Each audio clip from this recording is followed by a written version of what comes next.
Sporty Shorty. Hey, what's going on?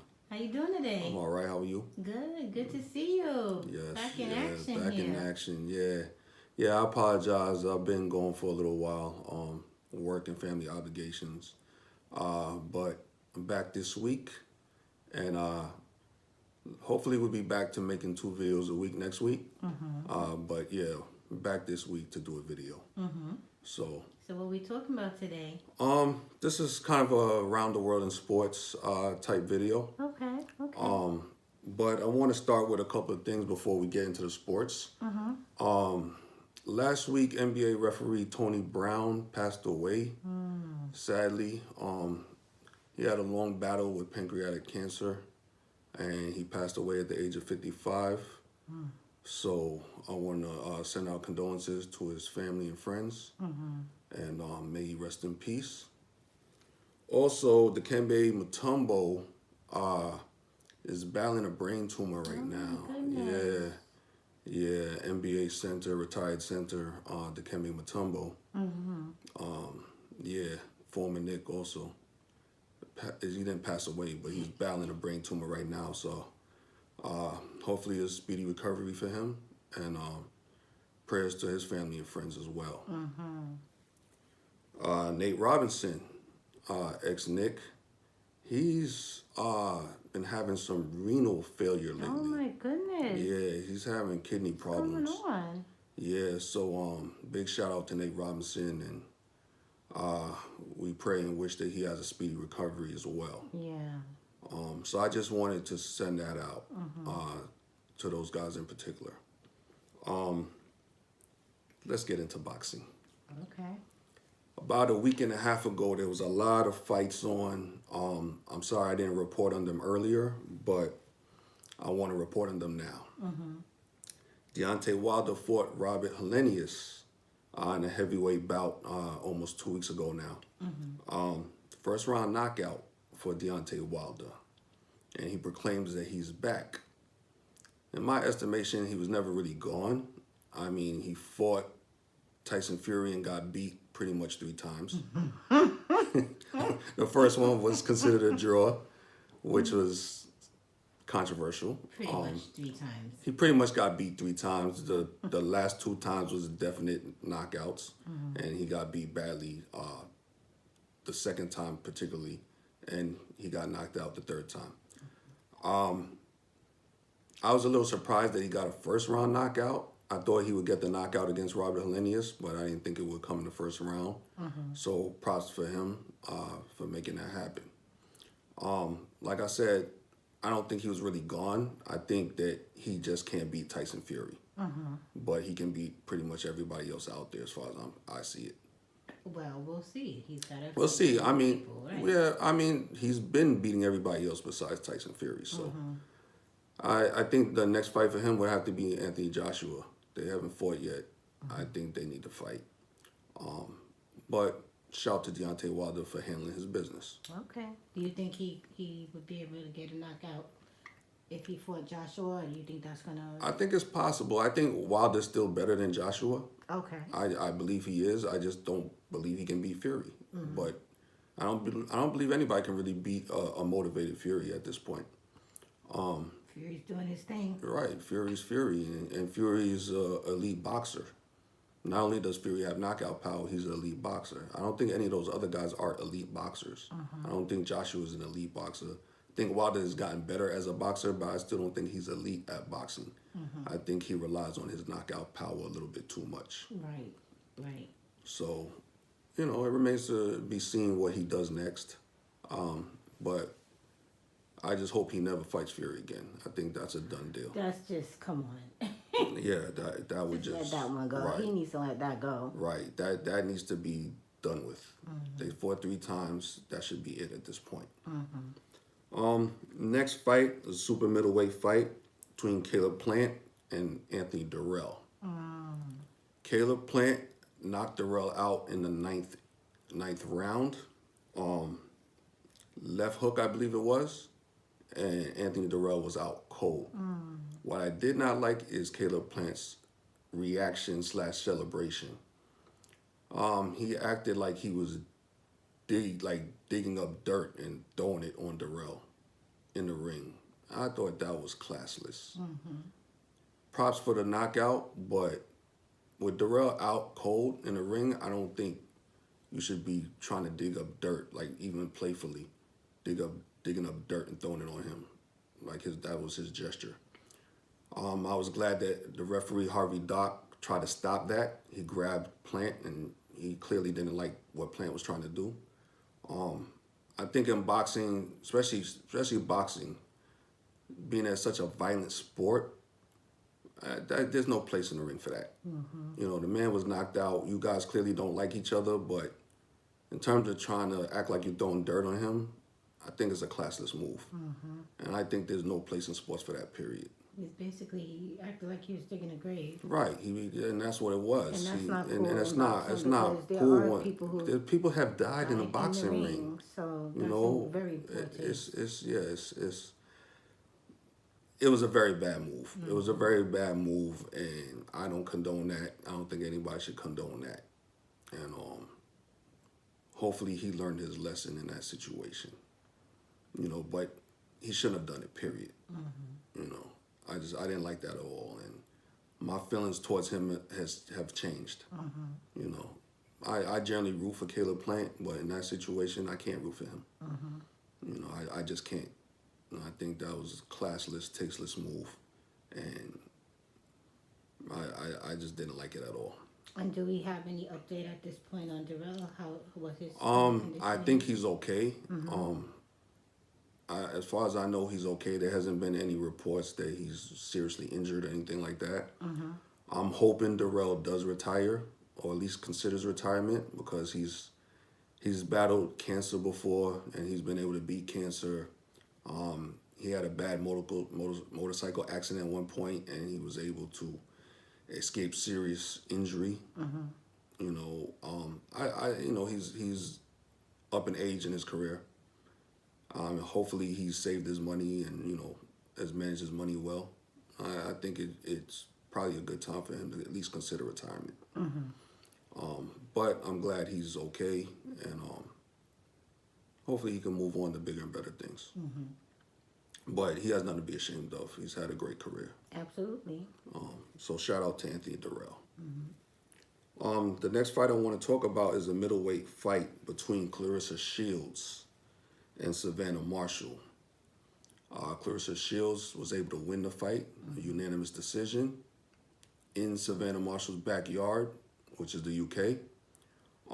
That was a good fight. It was a back and forth fight.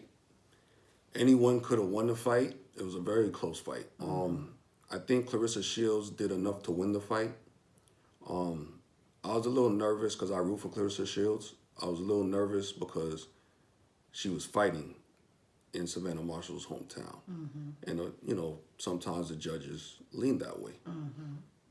But Claressa Shields, she got the win. Ironically, Savannah Marshall actually beat Claressa Shields about 10 years ago in the amateurs. That's the only woman that's ever beat Claressa Shields. So it was good vindication for Claressa Shields to actually win this fight. So I was happy for her. And Savannah Marshall is a big woman. Like, normally I've never seen Claressa Shields really outsized too much in fights, but Savannah Marshall looks like she's about 6 feet. If not, she's at least 5'11". And she is hard. It was a tough fight for Claressa Shields, but Claressa Shields, she's tough. She's tough physically and she's tough mentally. Yeah, she's definitely. She's been through a lot in her life, and I was happy for her to get that win. I know she really wanted that win. So kudos to Claressa Shields. Another fight I want to talk about is a junior lightweight fight between Michaela Mayer and Alicia Baumgartner. That ended up being a split decision fight. Very close fight. Baumgartner got the win, and she was the underdog, and she got the win, and she squeaked out a very tough fight, and she was able to get the belts.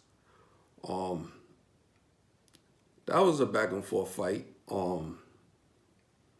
Michaela Mayer, she didn't look that good starting out. Then kind of like in the middle round, she kind of got her momentum, but Alicia Baumgartner, she was right there through the whole fight. she's tough. She's tough. She's ripped. She's very strong. And I think she's a better boxer than what Michaela Meyer expected. I think that was the difference. I think she thought Alicia Baumgartner was going to just come in there and it was just going to be a slugfest. But Alicia Baumgartner, she did box. You know, she was strong, but she boxed as well. And I don't think Michaela Mayer was really expecting that. And I think that's what got Alicia the win. So shout out to Alicia Baumgartner, and that was a very good win for her. I think that's going to do wonders for her career. Okay, sounds good. That was the biggest win that she's actually have gotten in her career. So good for her. She beat the person with more experience. So shout out to Alicia Baumgartner for getting that tough win. Also, another lightweight fight, Devin Haney versus George Kambosos Jr. This was their second fight. Devin Haney beat him up in the first fight, and he beat him up in this fight as well. It was more, it was more the same. I felt like I was watching the first fight all over again. George Kambosos Jr. has no answer for Devin Haney. Kambosos is a good fighter, but he's no Haney. Haney's just a superior boxer. And that's what Haney did. He just picked him apart the whole fight. And George Kambosos, he couldn't make any adjustments that would prove well for him in the fight. It just didn't help him. And Devin Haney, like I said, just picked him apart, and that was a wrap. It's not really much to say in that fight because it looked a lot like the first fight.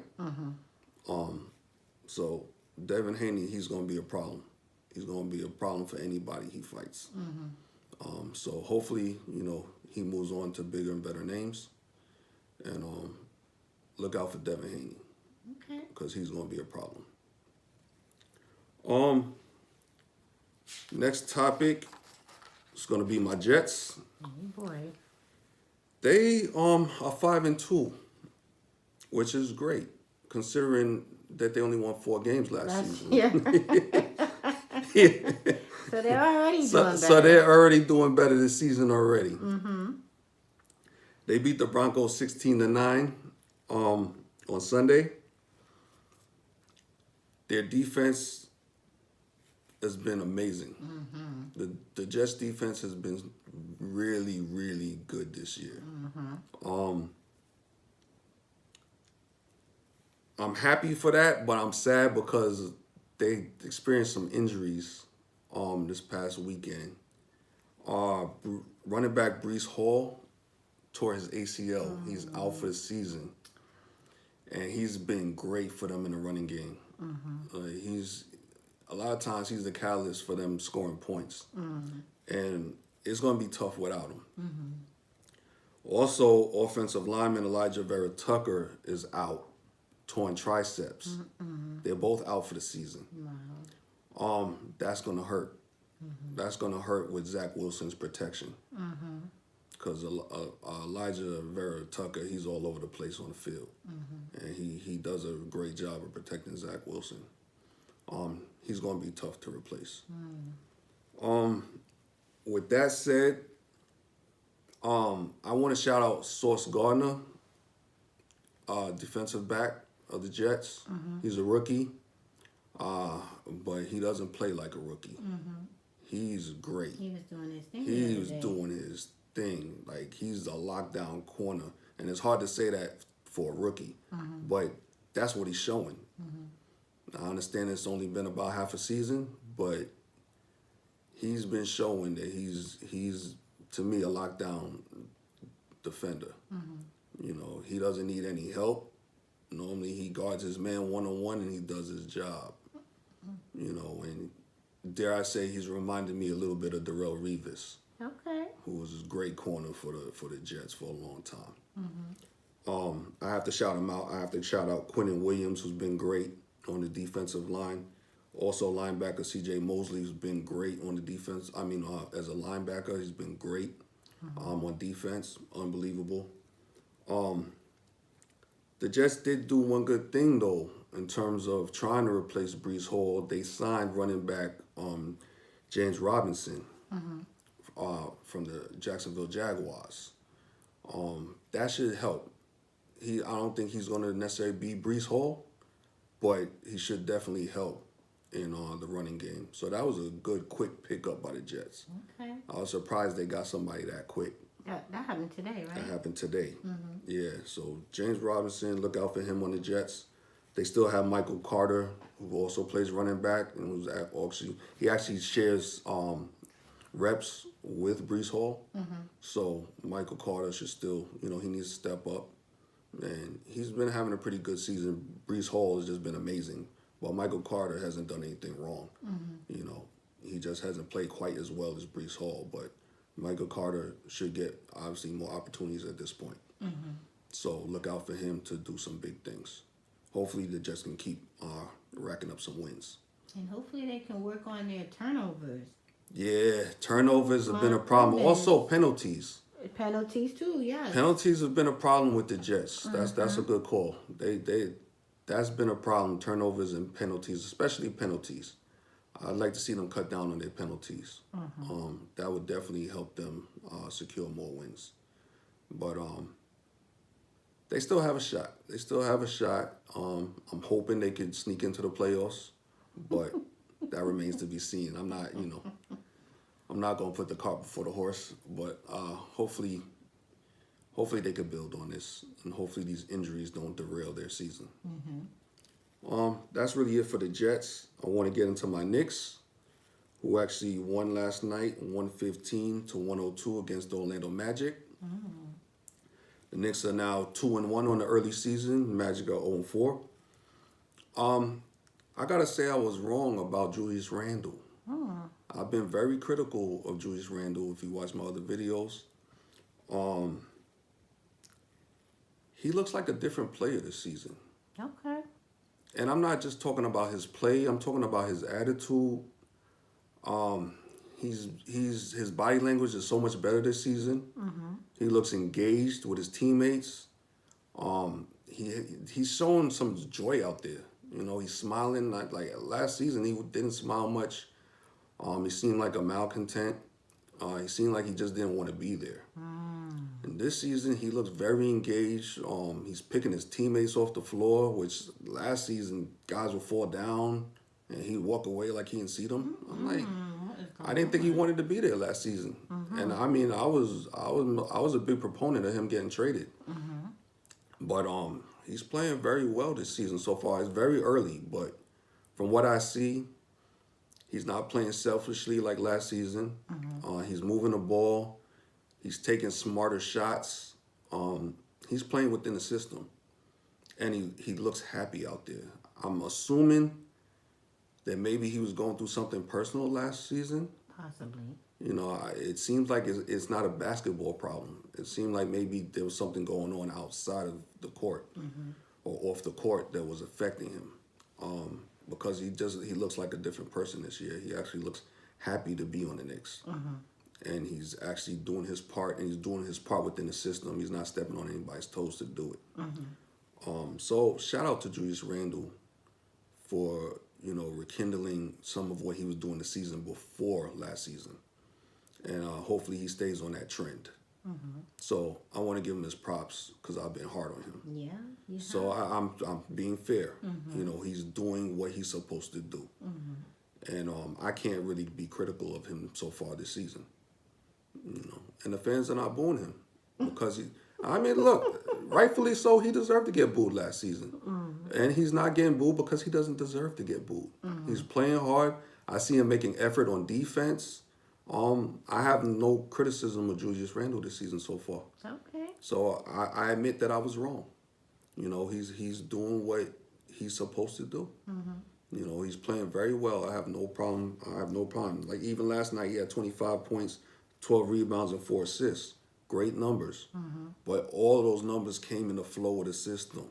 He wasn't forcing things, which I love to see. Another mention, Jalen Brunson, our new point guard. He's been outstanding so far. He had 21 points, had 6 assists, 3 rebounds. He's been phenomenal in terms of running the show. He's been a true leader out there, and I think that's actually helping Julius Randle as well. Because Julius Randle's he doesn't have to force anything because he has a real point guard out there who's organizing the floor. He's putting people in their proper spots. and he's being very unselfish. And Jalen Brunson is not turning the ball over. He's taking very good shots, and he's been an asset so far this season, and his talent is showing. And it seems like his other teammates love to really play with him. Nice. So shout out to Jalen Brunson. He's been great. It's been a great addition having him on the team. Nice. So I like what he's forming over there with the rest of the guys. He actually doesn't even look like a new player. He looks like he's been playing with those guys for a couple of years. Okay. He fit right in. And I know the coaching staff loves him. So shout out to Jalen Brunson. Also RJ Barrett, who everybody knows who watches me. RJ Barrett's my favorite player on the team. He had 20 points, 6 rebounds, 1 assist. Not standout numbers, not super great numbers, but it shows that he's playing in a system now, a very good system with a great point guard that allows him to just pick his spots. You know, he doesn't have to play with a lot of pressure on him. He can play freely, and I think that's what RJ Barrett is doing. He doesn't have to force anything at this point, which is great. I mean, I think they had 5 players in double figures last night. So they're spreading the wealth around. You know, everybody's picking their spots and scoring, and they're playing very good defense, and it's shown on the court. It's shown on the court. I think before the season, I'll tell you that the Knicks probably were not going to make the playoffs. I thought they would probably make the play-in tournament, maybe. Just judging from what I've seen so far, I think they can make the playoffs. Okay. I think they can make the play. I don't think they're going to be a high seed or anything like that, but I think they can be a 7th or 8th seed. We'll take I it. definitely think they could be an 8th seed. And I'll take that. I'll take that. Because before the season started, I didn't think they were going to make the playoffs. I honestly didn't think so. But I think just judging from what I see so far early in the season, they got a shot. Nice. They got a shot. Off to a good start. Off to a good start. Only got 1 loss. That 1 loss was against Memphis in an overtime game against Ja Morant. And the Memphis Grizzlies, everybody knows how good they are. They're a definite playoff team. And they could contend for a title. Memphis is that good. Right. So the Knicks fought them tooth and nail. Wow, yeah. Fought them in the first game, tooth and nail. A game that last year they probably would have got blown out in. You know, but they fought them, and I think it was a 2-point loss in overtime. And they played very well. If you're gonna take a loss, that's the type of loss you take. You know, because they fought. Right. They had a chance to win that game, and they fell a little short. And in the loss, I was actually very proud of the Knicks because they battled. You know, and they fought a team that's just better than them. You know, and they weren't intimidated, and I love that. So with that being said, I think the Knicks can make the playoffs, and I'm glad to be back on. Hope you enjoyed the video.